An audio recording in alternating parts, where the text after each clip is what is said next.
Hello, welcome to the Dreamers Podcast. I'm your host, Anne-Lyse Wealth, and I'm very, very thankful that you've decided to listen to this episode of the podcast.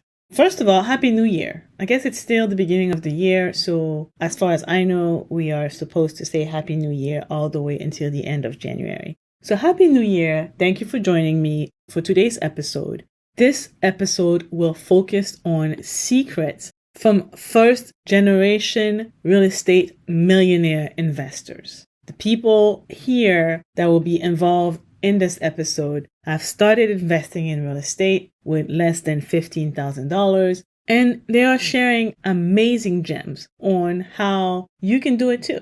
So let's hear from Yamundow Camara, Stephen Stack, Attiya Blair, Erika Brown, who all became millionaires from real estate in no more than 10 years.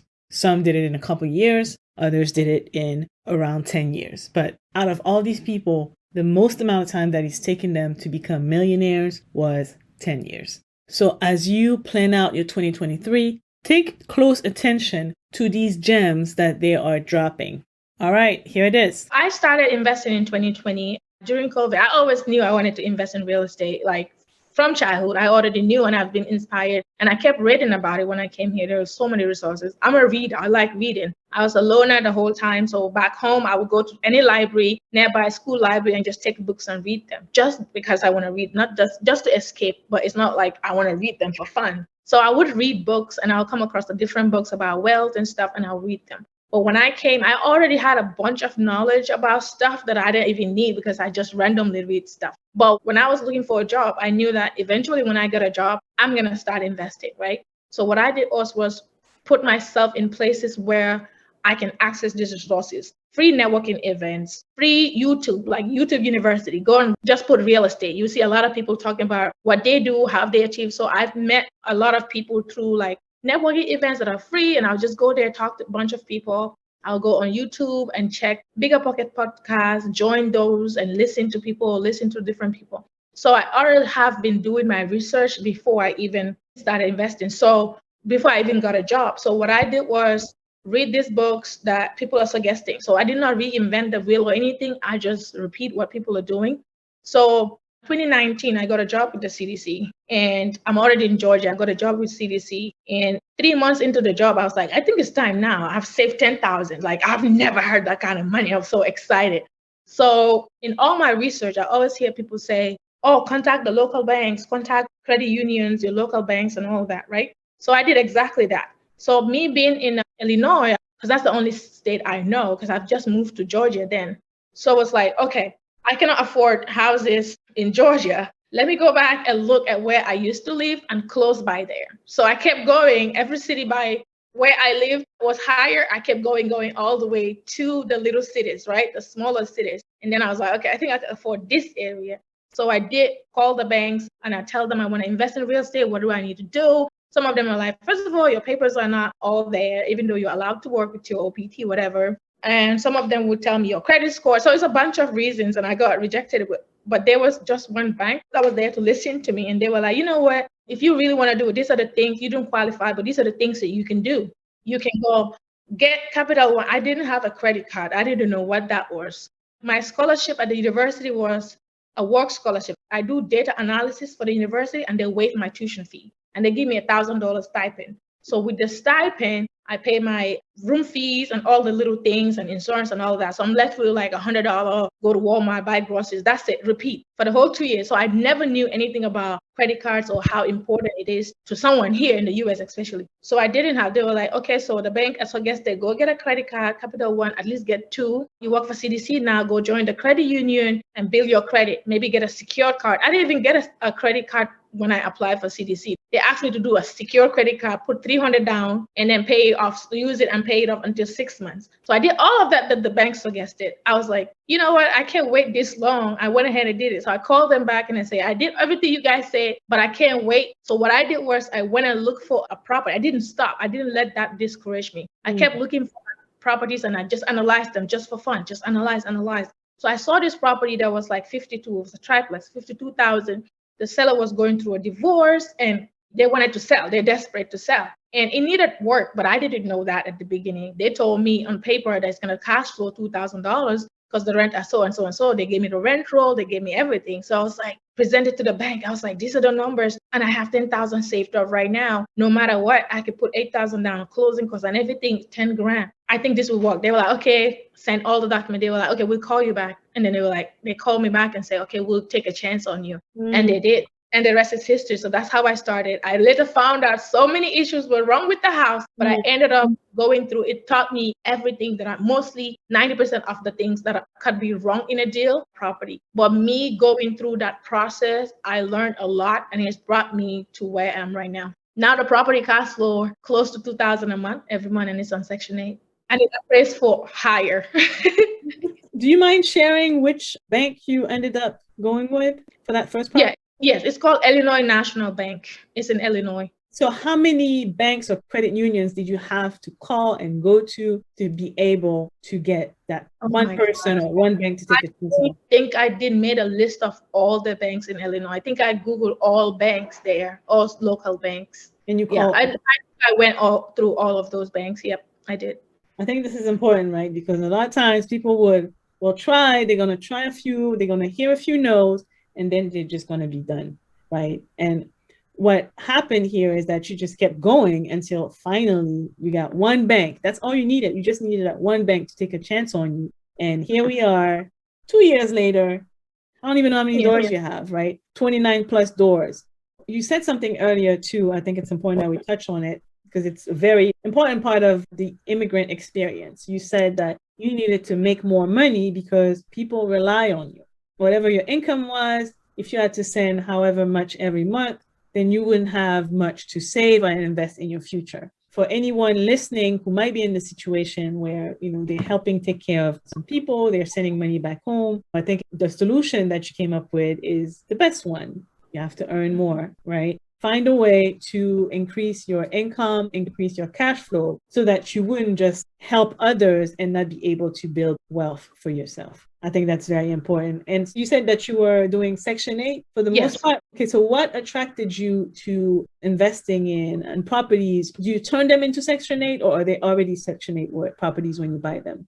So when I buy them, they're not Section 8. So the beginning, I wanted to show the bank that I guarantee money. So the banks wants to see that the money is guaranteed, right? I'm not going to be struggled because it's out of state and this is my first time. For me to prove to them that, okay, I can really do this out of state, I was like, let me go with Section 8 route because that's guaranteed money. So no matter what, at the end of the day, because I opened an account with them, they will see the money coming in every month. They will see the 2,000 coming in and it's direct deposit and it's the first of the month. And the government never fails you when it comes to paying you, right? So that's why I went the Section 8 route. But also because it was during COVID. Remember when I started, it was during COVID, right? And a lot of people were not paying rent. So it didn't make sense for me to find someone and they would stay there and I would not be able to evict them. So going the Section 8 route was great for me.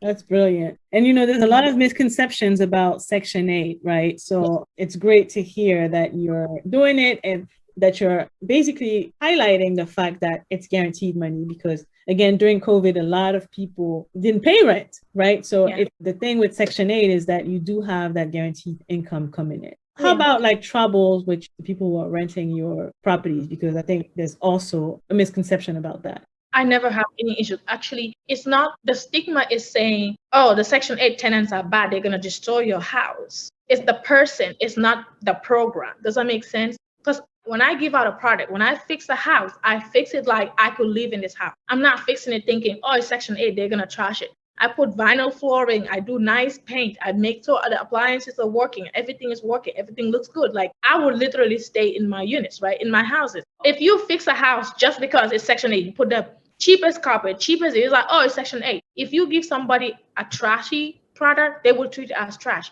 But if you make it look good, and for me, when I'm looking for properties, I look for properties that are desirable. So I buy the worst house in the best neighborhood. So those people will be happy because they don't want to lose that because their kids are going to those schools. So once I bring in, let's say, a single mom that has 4 kids, right, between the age 4 or 5, because I like to be in that range, because I know that no mother wants to put their child in school and then take them out and move again to another school, right? So when you have a mom or a single or a family that are younger, they stay longer, and because the school district is good, they would stay and they would take care of the place. And because a lot of landlords are not fixing their houses to meet that level, my competition is low. Because when I fix a house, when I list a house, I literally get 200 applications, because the difference between how I fix mine and my competitors is high. So everyone's like asking me. And when I list a property, I never take it down, even if it's occupied. So I want people, because I'm always fixing houses. So I want people to always inquire, say, oh, this one is booked, but I do have, this one is already taken, but I do have one that's coming up in 2 weeks. So I get the application, I get my tenants in, because the Section 8 process takes a while. So by the time the house is done, they sometimes drive by to look at the house while my contractors are there. So that's how I do it.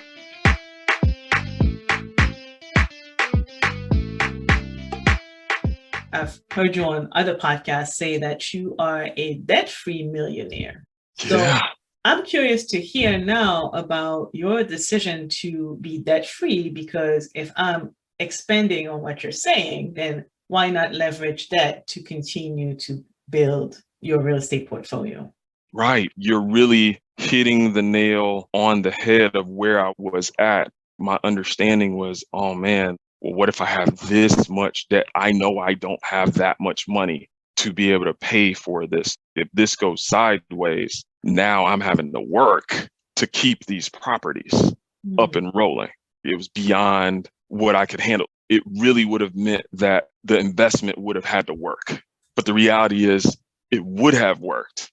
Because but it was already working. Exactly, because it was already working. And I've got a different relationship with even how I view debt. Ultimately, I look at debt as I understand that it is something that you do have to pay back, but there's bad debt of where you're going into debt for things that don't go up in value. That's really how I would define quote unquote bad debt. And some people, again, I've never said this publicly either, what I'm about to say, but some people say good debt and bad debt. I won't call it good debt. I call it strategic debt.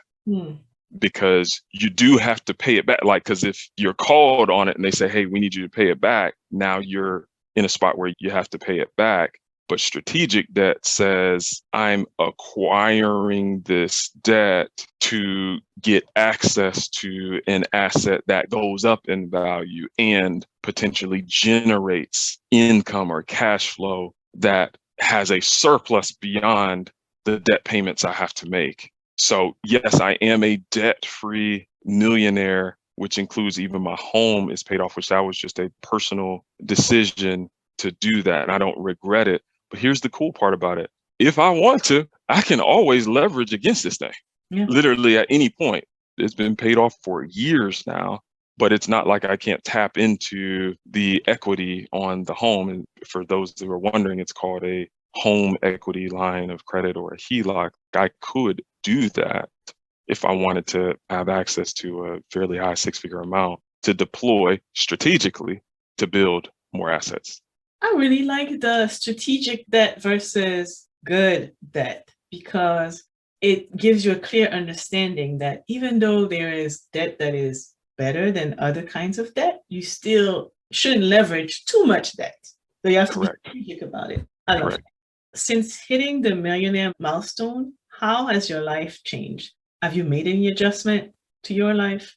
So in one sense, there were things that didn't change because the reality is if you were worth 800 grand or 950 and now you're at $1 million, it's like, okay, cool. I'm at $1 million and now it's over and continuing to go past. So in that sense, a little surreal, but it's easier to make money because you just have more of it. So the compounding effect of it when the market is churning or you've got all these different assets, you see how much easier it is to make it. Another thing that's kind of just changed with life is I've got more ownership of my time and I'm more mindful of it, of being in the spaces that I actually want to be in versus less of just kind of what I have to be. Even right now, we're doing this podcast. I want to be here. I'm glad you do. Right. I want to be here. So meeting with just good people and having the space to be able to do that, those would be kind of like the two big things. Is it's easier to make money or make larger amounts because that compounding effect of wealth building and more ownership of my time. We talked about knowing that you have value within yourself and not having to spend money on things to feel valuable. But I would love to hear about the last thing that you splurged on. I'm glad you asked. So when I actually met you at the conference, I was wearing the last thing that I had splurged on. There were some Nike shoes that I had bought a pair of these kicks back in 2019, and they're like my favorite shoes. So comfortable, simple, stylish, classic feel. They're white and black, which is kind of like my essence of me. I'm more of a classic kind of guy with some style, but I don't have to be like super flashy, but I'm put together, right? So I bought these kicks again. So I literally bought the same pair of them that I'd had before. And it was kind of as a celebration because right before going to that conference, I had done 200 days of exercise for the year, which was my goal to hit that. So I had just hit it the night before and I'd already bought the shoes. They had shipped. And I'm like, man, I'm gonna wear them because they super comfortable and they look nice too. If I ain't have to get up, I would put them in the camera.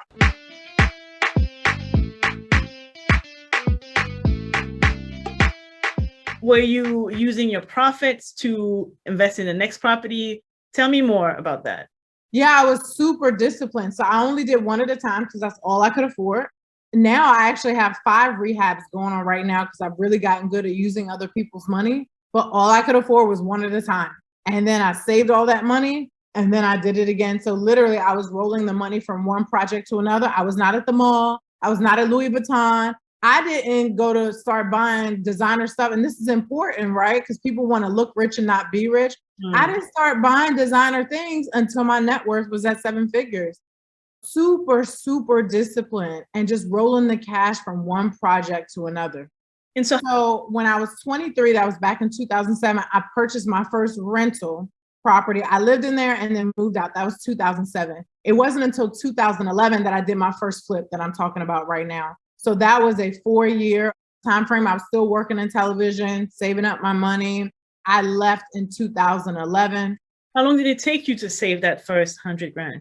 I didn't save the first $100,000. I leveraged other people's money. So that's one of the common misconceptions. And that's one of the things that keep people from getting started at all or waiting forever to get started because you feel like you have to come up with all that money by yourself. You can leverage business credit and get anywhere, even with a brand new LLC, anywhere between $40,000 and $100,000 to go ahead and get started for down payments, things like that. You can leverage hard money lenders. Some, if you have really good credit, a little bit of experience, they'll fund the whole thing 100%. But on average, they're giving you 75% of purchase and 100% of construction. There are so many ways to get the money. And this is what wealthy people do. When these business owners are buying whatever companies, I don't care if it's Amazon, Netflix, or something smaller like a mom and pop shop that you never heard of, they're either raising capital or getting debt. I know debt's a dirty word, right? Certainly in my household growing up, it was a dirty word. Debt is bad. If you have 0% interest, it's free money. But let's say you get a business line of credit and it's at 7%. You can get a $100,000 business line of credit at 7% and it costs you about $700 a month, right? But if you are going to make 80% on your flip or 80% return on your cash, if you're doing a buy and hold deal, that money costs you nothing. Versus if you did not take that line of credit and didn't have the money at all to do the deal, you would have nothing. So it's better to have 93% and you're giving up that 7% than to have 0 of nothing because you didn't have the money to do it at all. So obviously at this point, you are an expert in real estate investing. Not everyone listening or watching the show has the experience that you have and are able to tell really, hey, if I purchase this property, put this much money in, this is what I can expect my return to be. what are some of the ways that people who are just getting started can analyze deals? So it depends on the strategy that you're going to use and how you're going to fund your deal. And that's a whole class. So I'm going to try to keep it as simple and easy to understand as possible. So one of the cheapest options for funding is an FHA loan. It stands for Federal Housing Authority. It's backed by the government. You're getting it at 3.5% interest, which is super low. That's almost free money. And everybody gets one. So I would encourage everyone to use their one. I love multifamily. I'm a multifamily investor. I almost never buy singles anymore. And so with an FHA loan, you can get up to a 4-unit building with that money. So if you can get a 4-unit, and they do require you to live in there for a year, if you're single or you have a nimble family that can be moved, I would say go with that all day long. And if the property needs construction, they will give you something called a 203K loan that will come from the bank. And if you plan to do that, you want to make sure that your bank offers both. So the strategy that I love the most is when I purchase the property more cheaply, then I renovate it. And now after I renovate it, it's worth a lot more. And then I go refinance and pull the cash out. Not all of it, but a good chunk. Let me give you a specific example. So there's this house that I bought for $35,000. It was super cheap and really is teeny, not in the best condition. It needed about $70,000 worth of work. It was under 1,000 square feet. So a small 2-bedroom house, row house in Philadelphia. And I put about $70,000 into it. And so now I'm all in at $100,000. At that point, I take it to the bank. And just so you know, I use hard money for this process to purchase and for the construction.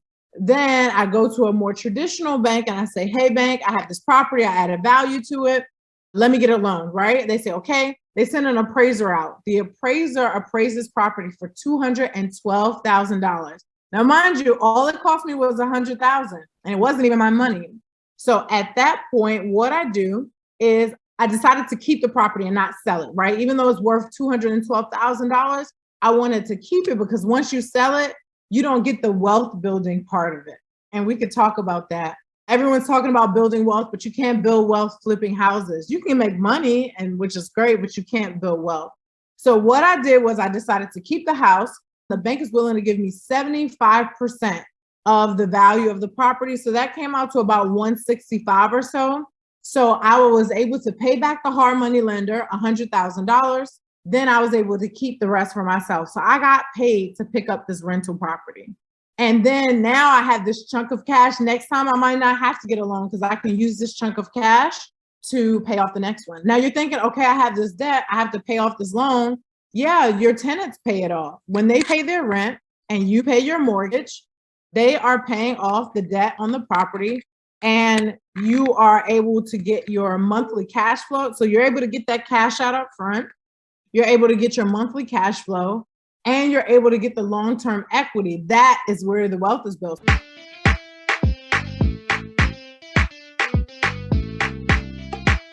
I shared the story of how we bought our first investment property. We saved up, we put 20% down, and then we did that 3 more times. Eventually, after I got a mentor, after I began educating myself a little bit more, I realized, wait, there are other ways that you can scale up, buy more properties without using my money. Because when we were at property, maybe like 4 or 5, it's like, this is great. We have good cash flow coming in, but man, we're missing all the deals. I remember we were under contract for our second investment property, and it was a friend who actually becoming a contractor, and he was like, I'm going to try and flip this house. I'm going to sell it. And I was like, well, maybe we'll buy it. And then that's kind of how that happened. But we were under contract with him. And again, we hustling, selling houses and stashing money. And we had stashed another $20,000 to put as a down payment for this next investment property. It was my husband's, one of his frat brothers called him and was like, hey, I have this opportunity. I have this property. You can buy it in this neighborhood. It's also on the west side of Atlanta. And it's like, you can buy it for $20,000, but I need to know tomorrow. Did you say 20,000? $20,000. This was 4 years ago, 4 or 5 years ago. But he was like, I need to know as soon as possible. I just looked, I was like, dang, this money that we currently have in our savings is earmarked for this next property. And I said, no, I didn't even look at any other opportunities. I didn't try to refi. I said no. And he sold to someone else. And a year later, that home resold for over $300,000. So you were going to tell me $100,000. No, girl, $300,000. Of course, it was renovated, but they bought it for 20. They probably put 100 into it. So they made a lot of money. Wow. And so that was a big aha moment for me that woke me up and said, you know, I'm never going to be in that situation again. There was a lot of things that I learned from that. I learned, one, I'm never going to only have $20,000. I think to really what that taught me is you got to figure out how to do this. You have to figure out how to scale. You're going to do this seriously. You need to find some real mentorship, someone that can really help you to do this seriously. And then I need you to figure out how to use other people's money to invest so you can keep your money and continue to grow. And that's what I do now. If I would have learned that ahead of time, I probably would have had 100 units by now. I would have been multi-millionaire versus 2 millionaire right now, is by having that knowledge up front. Back then, when you had the opportunity to buy that property for $20,000 and you said no, what would you have done differently? Oh, girl, I would have done so many things. One, I mean, I guess my first easiest thing is I could have sought out an unconventional lender. I have access to what we call hard money lenders. I have where you can get short-term financing to purchase a property. The interest rates are higher, but they are basically for investors to be able to purchase homes short-term to then either sell them or later refinance them after they renovate them. Or I would have just called a rich friend. Mm-hmm. Hey, let me borrow $20,000 and I can pay you back $25,000 in a few months. Something. I would have definitely not said no. I would have said yes and then figured it out. And that's what I do now. So now you have a network of hard money lenders and you have all those resources. But for someone who's new into this real estate world, how can they find potential lenders outside if they don't have any rich friends? If you have opportunity where you do know someone that is an investor and hopefully they are the type of investor who they are helpful, they want to help people, then you engage that. If you don't have that, then you seek out someone like me who has a paid mentorship program that can offer you the same opportunities for a formal relationship. So I have students now right here in Atlanta. We have a mutual friend that we talked about yesterday where I've connected her with my lender, contractor, et cetera. And it's not just in Atlanta. I have students in Dallas and Arkansas and California that I've connected with people as well. And that's a formal relationship. So I say, if you have that internal network, don't be afraid. Ask them. If you don't have it, you could hire someone like me that could provide it for you at a cost. For people who are ready to get started, how much do you need to put down to be able to secure an unconventional loan? If you decide to go the private loan route, generally it's between 5 to 15%. It's generally for new investors, but I wouldn't necessarily recommend that. It just depends on your scenario. So there are different ways to invest that I wasn't aware of. You have ways where you can buy your first home and you can buy it as an owner occupant and you can get all of the amazing low interest rates, low down payments. We even have clients that take advantage of 100% financing where they come to closing, they don't have to put down anything, but you move into it and you live there for 1 year. Live there for a year. And then guess what? You go into this with a strategy. And then after 1 year, you go and buy another one. And that home becomes a rental property. And you are strategically buying in places that are appreciating in value that are also good for future rental income. So that's one strategy. There are other strategies like you can take advantage of if, say, you don't want to move. Like we were in a position where we did not want to move, kids and life and stuff like that. You can take advantage of a home equity line of credit or a home equity loan, and you can stay in your current home, but then use your equity to help you put down as a down payment on another home without using your cash. Mm-hmm. That's another thing I wasn't aware of at the time. So I teach all different strategies depending on the person's customized personal finance scenario. Mm-hmm. So there are all sorts of ways that you can invest without having to put down the standard 20% out of your own money, your own savings. That was Secrets from First Generation Millionaire Real Estate Investors. I hope you enjoyed today's episode. Next week, Season 4 is finally launching. You will hear a brand new episode of the Dreamers Podcast. So I cannot wait to see you back. The podcast will also be back on YouTube. All right, that's it for today. I will see you soon for another episode of the Dreamers Podcast. Until then, dream on, dreamers.